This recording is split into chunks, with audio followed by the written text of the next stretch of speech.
Hello everyone, welcome back to the channel. Behind me is my Audi A4 B5, which I'm planning on turning into a British Touring Car inspired replica. It won't be exactly like those guys did it because they're on another level, let's be honest. Trying to replicate something like that is, on a budget of probably what I've got, it's going to be near on impossible.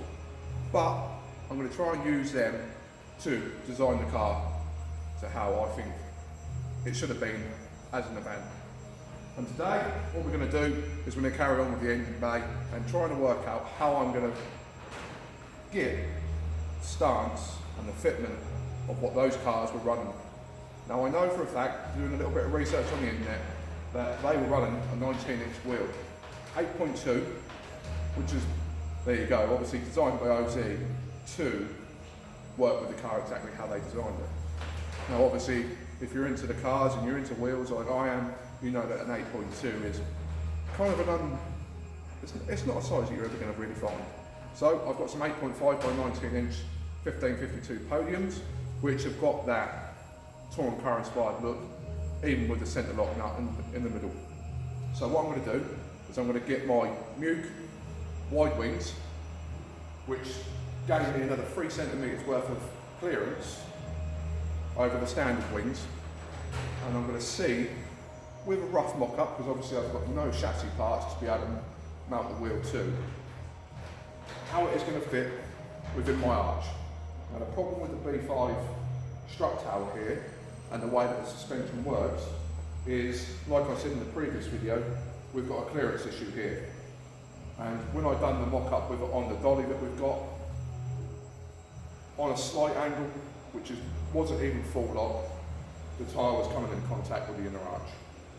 So today I'm going to roughly mock up the wheel into the arch, get one of the wide wings, see how we're going, see if I can get the height about right where I want it to sit in the arch, and then work out if I need to cut any more.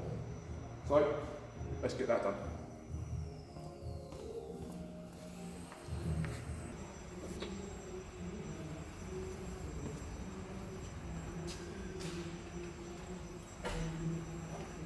So these are the German built used wide wings.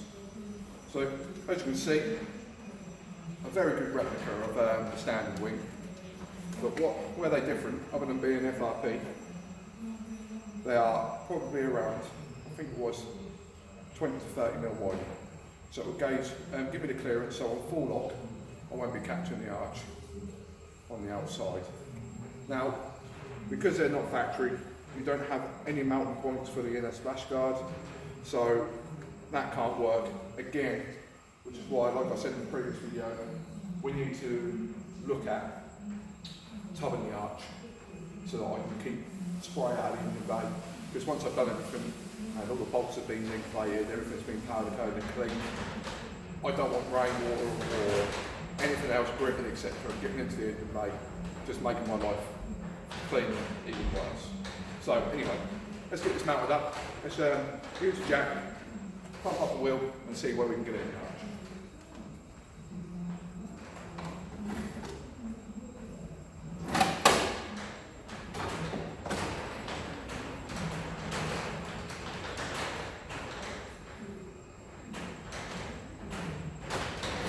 As you can see, all I've done is literally just hang it over the inner arch. So let's jack this wheel up, hopefully it'll stay on, and let's see where we go.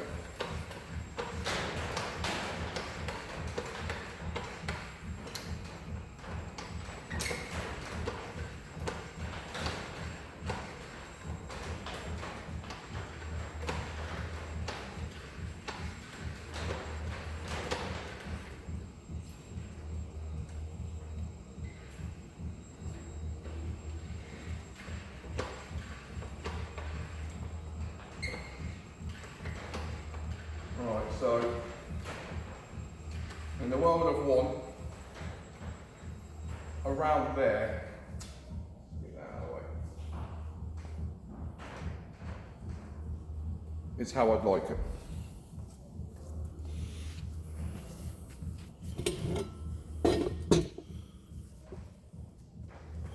And as you can see, That looks phenomenal. But yeah, straight away we have an issue.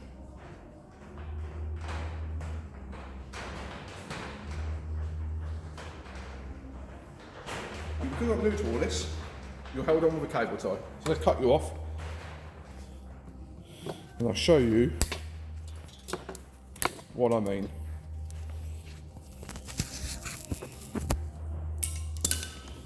Right.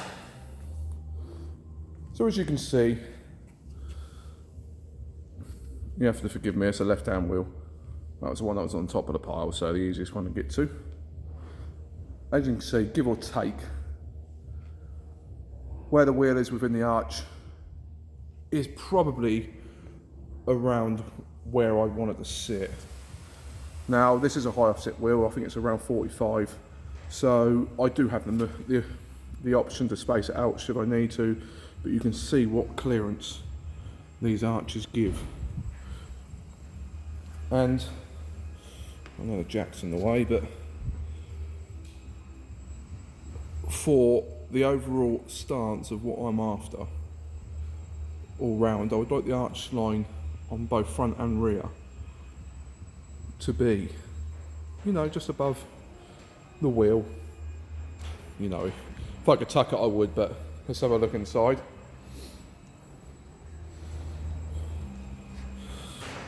Problems. Now, as you can see, inside the arch we have plenty of clearance. Now obviously the strut mounts inside here, so you can imagine I've got the BC Racing struts that are going in here. We've got two upper control arms, etc, etc, etc. There is a lot that goes to the front of this. Over my previous Mark IVs, there's a lot more to it. Gotta be honest, don't enjoy it as much. Far too much problems. But as you can imagine, I'm not going to do it now because I'm risking the wheel as it is by just leaving it on the jack. With that, let's say on full lock, you can see why I needed to cut what would have come up over here. Now on full lock, just from the gentle test fit of putting it into the arch sort of like at a turned angle when the original inner was there, we had a problem. Now don't get me wrong, it's an extreme low, so we have plenty of room inside the wing or fender, depending where you're watching this from. Up inside, let's have a look, let's put you in there rather than me. Yeah, there's clearance there. So the only clearance issue we've got at the moment, no, found something else. Yeah. No, I'm definitely not going down. I'll get you back in the focus. I think I'm at that height, I'm probably going to be touching the back side of the inner arch as well. Now, yeah, can you see that just in there?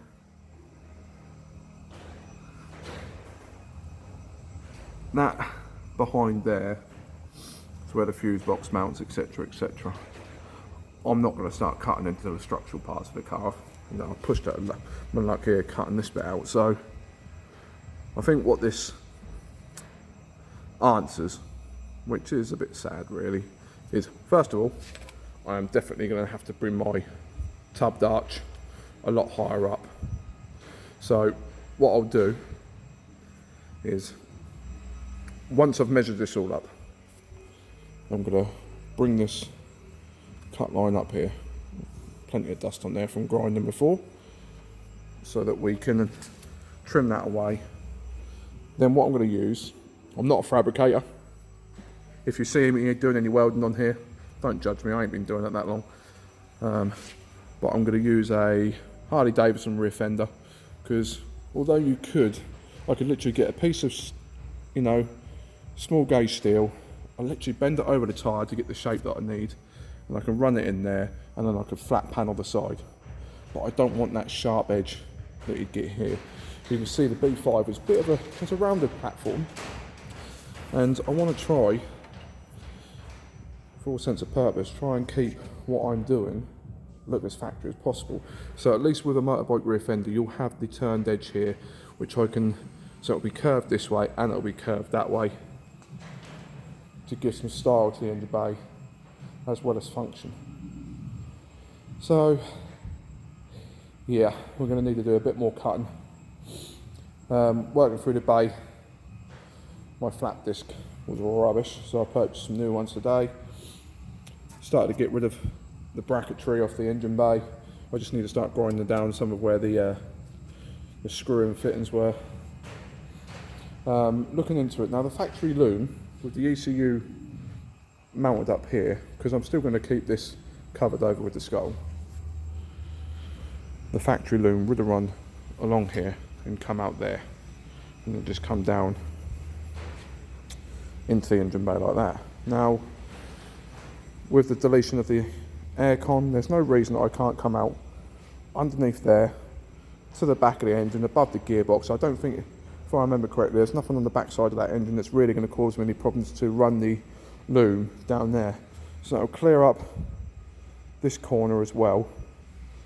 And yeah, well, that's a little bit disappointing. The look, however, isn't. That looks brilliant. You can imagine that with another one tucking at the back as well. I've just literally 5-10 minutes ago spoken to the lad Colin that I'm buying the 1.8 turbo off, and we've arranged that with him working on the offshore and me with my operation booked in for the 7th of January, fingers crossed, that I'm probably going to be out of action for a couple of weeks in the start of the year. So we've arranged that we're going to, he's going to get the engine out towards the end of January, which means I'll be able to take delivery.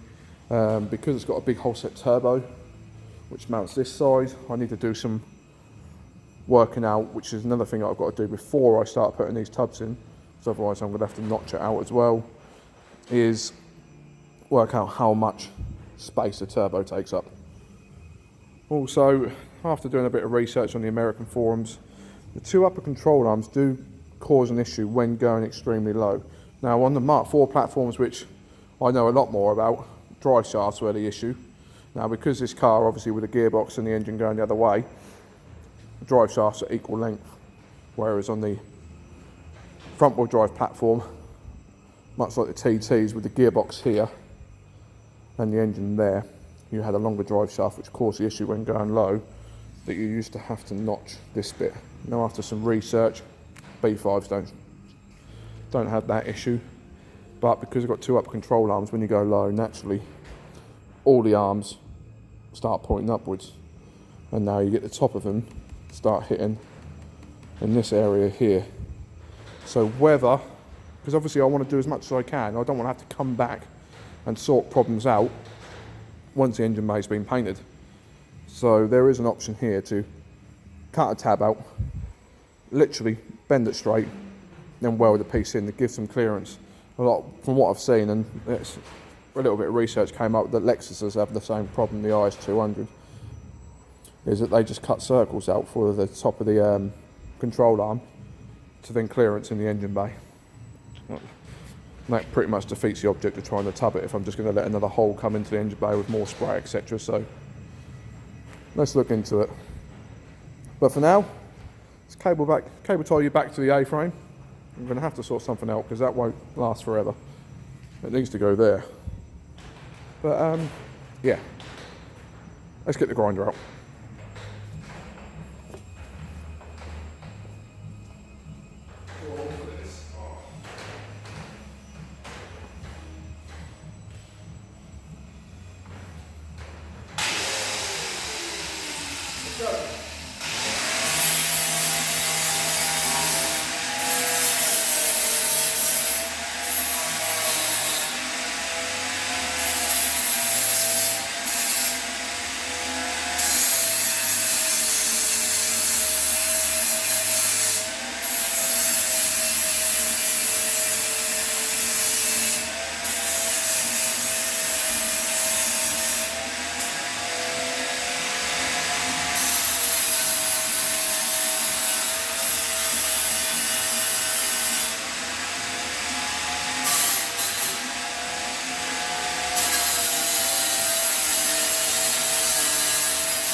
bring in a little bit closer. See the action.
Nice.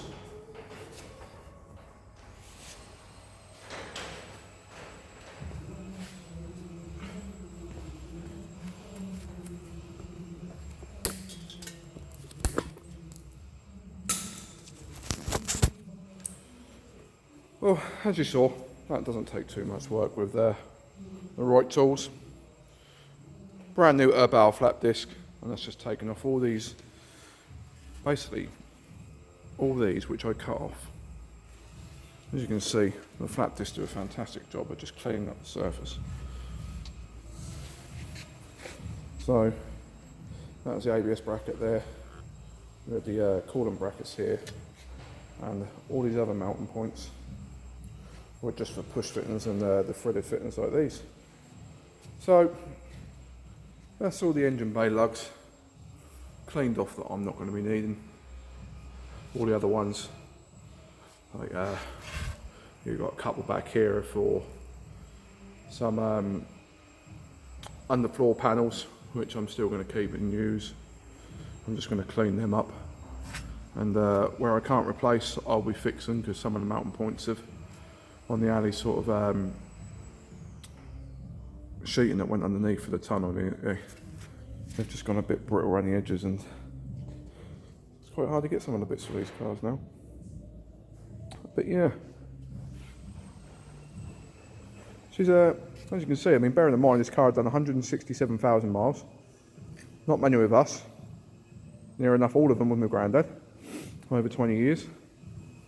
She's fared really well, which is why I didn't want to give in on the car, which is why what's happened has happened. So yeah, plans for the rest of the day, well, I'm probably going to get the old cutting disc on that grinder, clear these arches away a bit more, as you saw from this, and yeah, for now I can't really do much more until I get some proper equipment. I can't really edit these videos properly, so they are just here and now of what we're doing. I'll just pause in between and then press record again. You know, if I continue doing these, I'll get a proper stand and I'll get some equipment so you can see a bit more of the process as we go along. But for now, I don't really think there's much more to show you. I'm going to have a little play around, but I don't want to bore you guys much more. But stick with us if you want to continue to see the build as it goes along. I'll try and update on here as much as possible. Give me a little while, it'll probably be, if not next week, probably about a month's time, sadly, when I get delivery of the engine, because of this collarbone operation that I'm having. And yeah, hopefully then we can start talking about, one, should have delivery of all the chassis parts being powder coated, should have the delivery of the engine, and hopefully get this turned over so we can start cleaning up the floor with the whizzy wheel and flappy disc, and hit it with some Raptor and some body colour to get the underneath of the car all colour coded as well. And at that point we can start thinking about working our way to getting it back on the floor. Until then, my name's Nathan White. Give me a follow on Instagram. I'll put it in the description below. But it's Nathan_N10WCO. For more updated pictures on this, some other projects that I've got going on. I've been lucky enough to purchase an Escort RS Cosworth, which sitting in my garage at home, that does need some work. That'll be coming up and I'll do some filming on that. This is my Cafe Racer CX500 Honda 1981 that I'm building as well. We have spoke rear wheel. They come on Comstars, which are these 5-spoke horrible things. Spoke front end. Underneath the A5 dashboard, we have GSXR forks and a custom upper and lower yoke moto gadget set up front. Check out my Instagram, as said, it'll be in the description below. And you can see pictures of that. But until the next time, thanks for watching. Give us a share, give us a follow, and we'll speak soon. Cheers.